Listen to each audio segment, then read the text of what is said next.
La neige a beau recouvrir la prairie d'Échallens, le monument aux ailes alliées s'étire vers le ciel encore et toujours.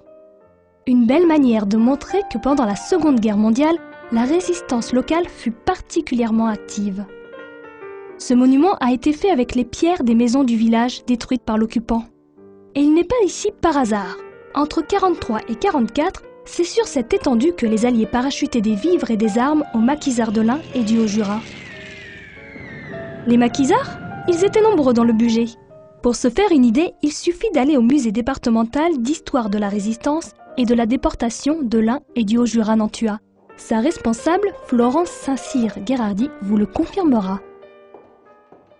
Le Haut-Bugey a été un lieu important de résistance en France, par la présence bien sûr des montagnes, avec des maquis qui se sont constitués début 1943 comme ailleurs en France, au moment de l'instauration du STO, qui va faire que beaucoup de jeunes vont refuser d'aller travailler en Allemagne et vont venir trouver refuge ici dans cette zone de moyenne montagne qu'est le Bugey.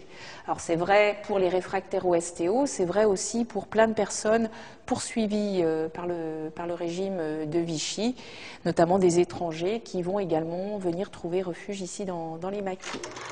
Les jeunes gens de France, chaque jour, montent vers le maquis, volontaires, toujours plus nombreux pour une vie toujours plus rude, par un, par deux, par trois, ils sont aujourd'hui des dizaines de milliers.